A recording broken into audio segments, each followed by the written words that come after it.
আচ্ছা দেখেন, সো আমরা কথা ছিলাম যে আমাদের একটা ডোমেইন থাকবে, হোস্টিং থাকবে, হোস্টিং এ আমাদের কি থাকবে, আমাদের ওয়েবসাইটের ম্যাটেরিয়ালস গুলো হোস্টিং করা থাকবে, রাইট? আচ্ছা, এখন আসলে আমরা যখন দেখা গেছে এই হোস্টিংটা যে রান হচ্ছে, সেটা রান হচ্ছে কিভাবে, সেটার ব্যাকএন্ড সিনে একটা ইঞ্জিন কাজ করতেছে, একটা আপনার সার্ভার কাজ করতেছে, যে সার্ভারের মাধ্যমে আপনার এই ডোমেইনটা এবং হোস্টিংটা কানেকশন থাকতেছে এবং ওই সার্ভারের মাধ্যমে আমাদের ম্যাটেরিয়ালগুলো ডোমেইন পাচ্ছে, ঠিক আছে? যেমনটা আমরা কি পাচ্ছি, ওয়াইফাই পাচ্ছি, ওয়াইফাইটা আসতেছে কোত্থেকে, কোথাও কোনো একটা সার্ভার তো থেকেই তো আসতেছে, তাই না? ওয়াইফাইয়ের যে ইন্টারনেটটা লাইনটা, ঠিক ওই রকমই আমাদের ইন্টারনেটে যে নেটওয়ার্কটা আছে, সেই নেটওয়ার্কে একটা সার্ভার আছে, সেই সার্ভার থেকে ওই নেটওয়ার্কের মধ্যে আমাদের ম্যাটেরিয়ালগুলো যাচ্ছে, সেই নেটওয়ার্ক থেকে ডোমেইন নেমটা তার ম্যাটেরিয়ালগুলো খুঁজে বের করে শো করতেছে, ঠিক আছে? এটা হলো আপনার ইন্টারনেটের ডোমেইন এবং হোস্টিং এর কাজ। এখন এই যে সার্ভারটা তৈরি হয় বা যে সার্ভারটা রান করে হোস্টিং এর আন্ডারে যে সার্ভারটা রান করে, সেটা আসলে কি রকম সার্ভার, ঠিক আছে? বেসিক্যালি আমরা যদি একটা সার্ভার চিন্তা করি, সার্ভারের ভিতরে কি কি জিনিস থাকে, সেটা হলো থাকে কি আপনার ডাটাবেস থাকে, মানে ডাটাবেস মানে কি, স্টোরেজ থাকে, তাই তো? আচ্ছা, তারপরে থাকে কি আপনার র্যাম থাকে, ঠিক আছে? র্যাম থাকে, সিপিইউ থাকে, কত করে সিপিইউ, সেরকম একটা পাওয়ারফুল সিপিইউ থাকে, ঠিক আছে? এবং সেই সিপিইউটা কিরকম পাওয়ারফুল, ঠিক আছে, সেই জিনিসটা আপনার থাকে, যেমন এই যে 1 গিগাবাইট পোর্ট পার স্পিড, ঠিক আছে? HTTP2 সাপোর্টেড, ঠিক আছে? 20 এন্ট্রি প্রসেস। সো এই যে এরকম একটা সিপিইউ বা এরকম একটা সার্ভার রান করবে এই হোস্টিং এর বিহাইন্ড দ্য সিনে, ঠিক আছে? আমি যদি এই হোস্টিংটা কিনি, তাহলে আমরা একটা সার্ভার পাবো। সেই সার্ভারটা কিরকম হবে, সেই সার্ভারটা হবে আপনার 2 জিবি স্টোরেজের, এবং সেটার আপনার কি থাকবে, 1 জিবি র্যাম থাকবে এবং একটা 1 কোর সিপিইউ থাকবে, ঠিক আছে? তার মানে আমি যদি এই হোস্টিংটা কিনি, বেসিক্যালি আমি একটা সিপিইউ কিনতেছি, আমি একটা কম্পিউটার কিনতেছি যেটা আসলে ক্লাউডের সাথে কানেক্ট করা, ঠিক আছে?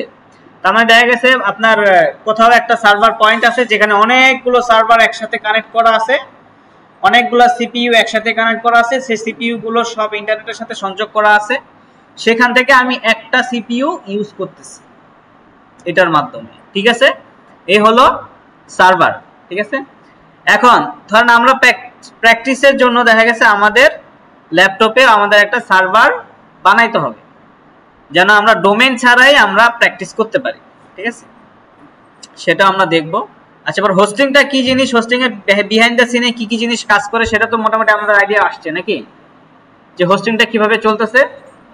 হোস্টিংটা বেসিক্যালি কি একটা কম্পিউটারের মতো, যে একটা কম্পিউটার রানিং আছে, সেটা অনলাইনে আমাদের স্টোরেজ দিচ্ছে সার্ভারের মাধ্যমে, ঠিক আছে? অনলাইন স্টোরেজ দিচ্ছে, যেমন গুগল ড্রাইভের মতো। সো গুগল ড্রাইভের যে কোম্পানি, ওরা গুগল ড্রাইভটা বানাইছে কিভাবে, ড্রাইভটা কি স্টোরেজ না সব, সেই স্টোরেজ গুলোকে অনলাইনে নিছে, ইন্টারনেটের ভিতরে ক্লাউড রাখছে, ক্লাউড স্টোরেজ সব। সো ওদের অনেকগুলো সার্ভার আছে, সেই সার্ভারগুলোকে অনলাইন করছে, সো অনলাইন থেকে মানুষ সেই স্টোরেজগুলো ইউজ করতে পারতেছে, ঠিক আছে? ঠিক সেরকমই একটা সার্ভার আমরা হোস্টিং হিসেবে নিব, ঠিক আছে? আচ্ছা, এখন আমি আরেকটা জিনিস দেখাইছিলাম, যে বলছিলাম যে আইপি অ্যাড্রেস কাজ করে, ডোমেইনের বিহাইন্ড দ্য সিনেও একটা আইপি অ্যাড্রেস কাজ করে, হোস্টিং এর বিহাইন্ড দ্য সিনেও আইপি অ্যাড্রেস কাজ করে, যে আইপি অ্যাড্রেস গুলোকে কানেক্ট করে আমরা ডোমেইন এবং হোস্টিং কে একসাথে কানেক্ট করতে পারি, তাই না? নেটওয়ার্ক তৈরি করতে পারি ডোমেইন এবং হোস্টিং এর। আচ্ছা, এবং আমরা দেখেছিলাম যে ডোমেইন নেম সার্ভার কিভাবে কাজ করে, ডিএনএস, ঠিক আছে, তার মানে ডোমেইনের আন্ডারেও একটা কি থাকে, সার্ভার থাকে,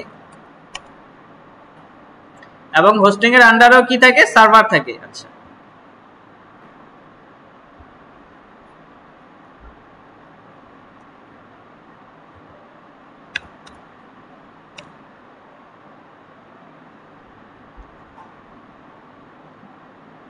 আচ্ছা, DNS translates domain names to IP addresses, so browsers can load internet resources, explore the components and steps of DNS resolution.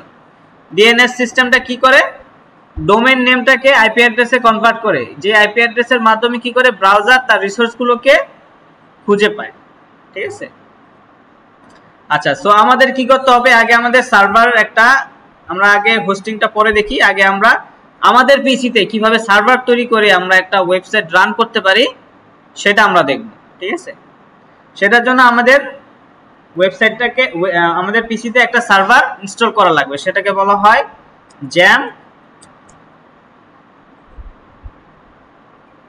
Jam অথবা ওয়াম্প নামে দুইটা সার্ভার পাওয়া যায়। এই দুইটা সার্ভার ইউজ করে আমরা চাইলে আমাদের কম্পিউটারে একটা হোস্টিং সার্ভার তৈরি করতে পারি ফ্রিতে, ঠিক আছে, ফ্রিতে। তবে এটা কিন্তু আপনার ডোমেইন থাকবে না, এটা আপনার কিভাবে কাজ করবে, লোকালি কাজ করবে, যেভাবে আমাদের ভিএস কোডে সার্ভার তৈরি করে আমরা করছি না, ভিএস কোডে লাইভ করছি, ওটাও কিন্তু একটা সার্ভার কাজ করছে, যখন ওপেন উইথ লাইভ সার্ভার, ঠিক আছে। সো ওইরকমই আমাদের একটা সার্ভার দিবে, যে সার্ভারে আমরা ওয়ার্ডপ্রেস ইনস্টল করে কাজ করতে পারবো।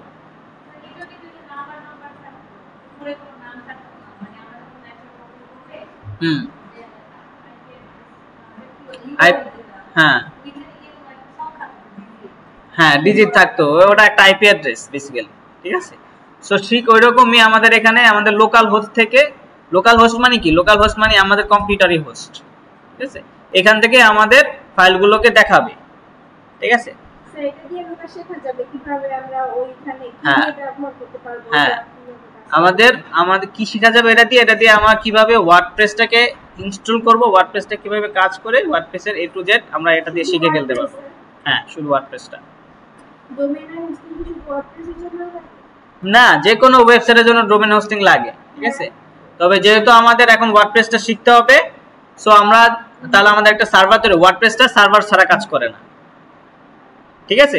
সো আমাদের কম্পিউটারে এই সার্ভারটা ইনস্টল করব, করে এখানে আমরা কাজ শিখব। হ্যাঁ, না, ঠিক আছে, ওয়ার্ডপ্রেসের জন্য আমাদের এই সফটওয়্যারটা লাগবে। আর যদি একটা ডোমেইন আমি কিনি, সেটার মধ্যে তো আমার সবই থাকবে, সবই আমি সব সার্ভিসই দেখাতে পারবো, মানে ওয়ার্ডপ্রেস বা এসএমএস সব কিছু একসাথে থাকবে। হ্যাঁ, ঠিক আছে। সো আপনাদের এটাতে আগে শুরু করি, হোস্টিংটা আর একটু পরে যাই নাকি, হোস্টিংটা আগে দেখাই দিব। আচ্ছা, ঠিক আছে। সো আমরা তাহলে কি করব, আমরা একটা ওয়াম্প সার্ভার ইনস্টল করতে পারি, অথবা জ্যাম্প সার্ভার ইনস্টল করতে পারি আমরা। হ্যাঁ, রেকর্ড হচ্ছে। আমরা জ্যাম্প সার্ভারটাকে ইনস্টল করব, যেহেতু আমার কম্পিউটারে অলরেডি জ্যাম্প আছে এবং আমার কয়েকটা প্রজেক্ট সেটআপ করা আছে, তাই আমার কম্পিউটারে আমি সেটআপ করব না, আমি অন্য কোনো কম্পিউটার সেটআপ করি যেটাতে নাই, রাইট।